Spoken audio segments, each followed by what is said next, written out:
1조 2천억 달러, 우리 돈으로 1700조 원이 넘는 돈입니다. 지난 50년간 전 세계가 아프리카를 살리겠다며 쏟아부은 금액이에요. 매년 스위스 같은 부자 나라 하나를 통째로 아프리카에 선물한 셈이죠. 그런데 이상하지 않나요? 돈은 역대급으로 들어갔는데 아프리카의 빈곤율은 11%에서 38%로 오히려 3배 이상 뛰었습니다. 돈을 퍼줄수록 가난해졌다니요. 상식적으로 말이 안 되지 않나요? 대체 그 많은 돈은 다 어디로 갔을까요? 오늘은 아프리카를 가난의 늪에 가두고 있는 원조의 민낯을 낱낱이 파헤쳐 보겠습니다. 1950년대만 해도 서유럽과 아프리카의 소득 격차는 5배 수준이었습니다. 하지만 원조가 쏟아진 지금 그 격차는 오히려 13배로 벌어졌죠. 아프리카 인구 절반 이상이 하루 5달러도 안 되는 돈으로 살아가고 6억 명이 전기조차 없이 밤을 보냅니다. 서방 세계의 해법은 너무나 단순했습니다. 가난한 이유는 돈이 없어서니까 돈을 주면 된다. 이 논리 하나로 1960년대부터 원조금은 무려 120배나 증가했어요. 학교가 지어지고 아이들이 백신을 맞는 장면을 떠올리면 왜 이 전략이 도덕적으로 환영받았는지 이해할 수 있습니다. 하지만 이 선의의 전략에는 치명적인 결함이 있었죠. 서구권이 이런 확신을 가진 건 성공의 기억 때문이었습니다. 바로 2차 세계대전 이후 유럽 재건을 이끈 마셜 플랜이죠. 당시 폐허가 된 유럽에서는 공산당이 인기를 끌고 있었고 경제가 회복되지 않으면 서유럽이 공산화되거나 소련에 침략당할 위험이 컸습니다. 그래서 1947년 미국은 마셜 플랜을 발표하고 4년간 지금 돈으로 약 1600억 달러를 유럽에 쏟아부었어요. 결과는 대성공이었고 유럽의 1인당 GDP는 35%나 성장했습니다. 미국은 여기서 무릎을 탁 치며 교훈을 얻었죠. 원조로 국가를 부활시켜주고 동시에 동맹국이란 이름으로 우리 편을 만들 수 있구나. 다음 타자는 아프리카였습니다. 당시 사하라 이남 아프리카의 평균 소득은 연간 150달러도 안 됐고 문해율은 30% 미만, 평균 수명은 45세 정도였어요. 그런데 이 대륙에 석유, 구리, 다이아몬드가 넘쳐났던 겁니다. 미국은 마셜 플랜을 재현하기만 하면 새로운 경제적 기회가 열릴 것이라 믿었죠. 1960년대 매년 5억 달러였던 원조금은 90년대에 200억 달러로 폭증합니다. 우간다나 말리 같은 나라들은 정부 예산의 60% 이상을 공짜 돈으로 채우게 됐죠. 그런데 막대한 현금이 투입될수록 상황은 나빠졌습니다. 1970년부터 30년간 6천억 달러를 받았는데 평균 소득은 오히려 줄어들었죠. 여기서 멈췄어야 했는데 서방은 오히려 베팅을 2배로 올립니다. 2005년 G8은 원조를 2배로 늘리겠다고 약속했죠. 더 이상은 정부만의 전략이 아니었습니다. 라이브 에이드 같은 캠페인을 통해 아프리카 원조는 하나의 도덕적 십자군 운동이 되었습니다.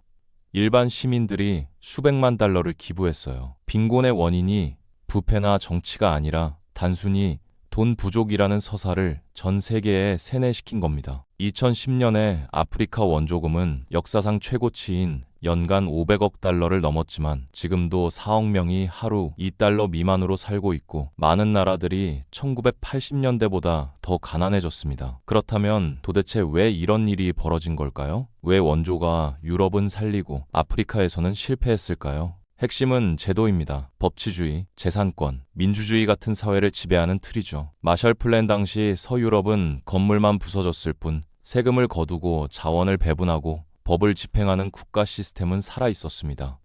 돈을 담을 그릇이 있었던 거죠. 하지만 아프리카는 달랐습니다.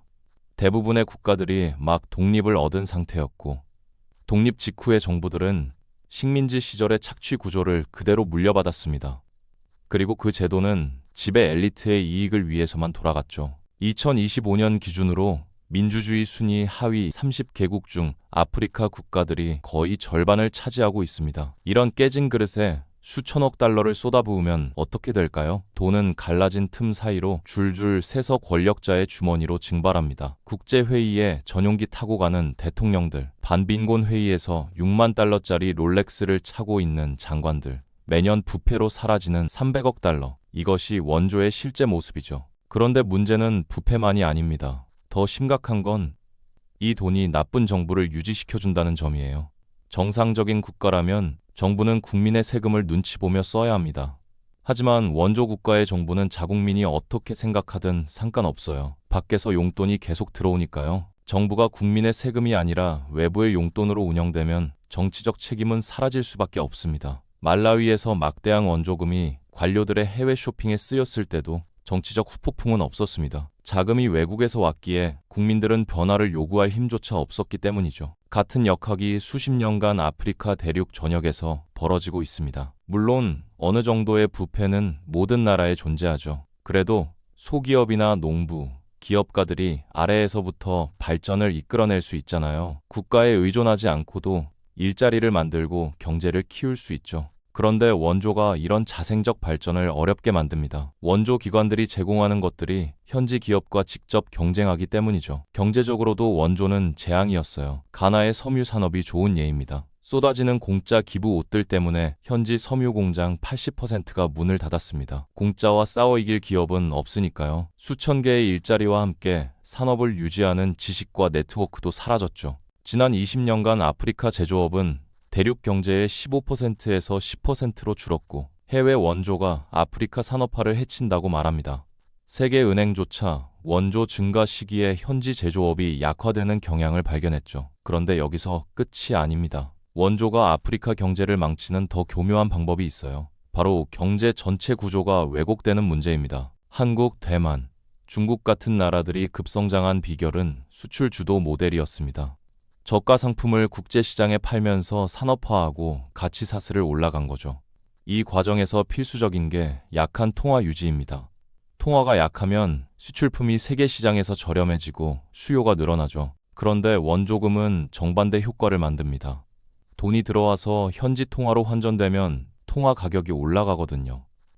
통화가 비싸지면 그 나라 생산품을 사려는 외국인 입장에서 모든 게 비싸져서 그냥 안 사게 됩니다. 쉽게 말해 원래 10,000원짜리 물건이 갑자기 20,000원이 돼버리는 거예요.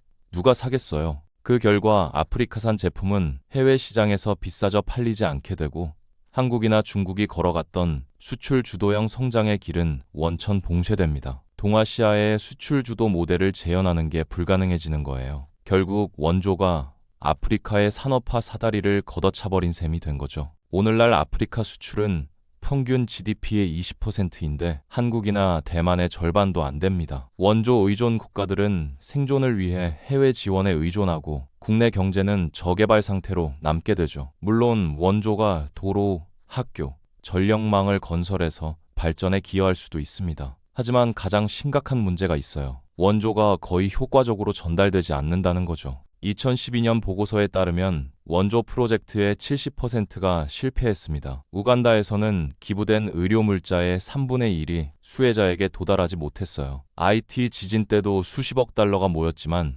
현지에 도달한 건 10%도 안 됐죠. 나머지는 모두 해외 계약자와 간접비로 사라졌고 10년이 넘은 지금도 많은 지역이 기본 위생시설조차 없습니다. 경쟁 시장의 기업은 나쁜 제품을 내놓으면 소비자가 떠나고 매출이 떨어지죠. 제품을 제공하는 사람이 사용하는 사람에게 책임을 지는 구조입니다. 하지만 원조는 그렇지 않아요. 프로젝트가 실패해도 수혜자인 국민들이 책임을 물을 방법도 없고 다른 사람을 선출할 수도 없거든요. 성공하든 실패하든 결과에 대한 책임을 지지 않으니까 일을 잘해야 할 이유가 없는 거죠. 결국 아프리카 원조는 빈곤 퇴치라는 선의로 시작해 의존의 시스템을 만드는 비극으로 끝났습니다. 원조는 부패를 키우고 정부의 책임을 없애고 현지 산업을 죽이고 수출 경쟁력까지 망쳤어요. 사방에서 독이 된 거죠. 물론 굶주림 앞에서의 단기 구호는 중요합니다. 하지만 이제는 다른 질문을 던져야 해요. 50년간 1조 2천억 달러를 쓰고도 빈곤이 3배 늘었다면 우리가 준 것이 물고기였는지 아니면 그들이 그물을 만들 기회를 빼앗은 독약이었는지 말이죠. 그 경계는 우리가 생각하는 것보다 훨씬 모호하고 위험합니다.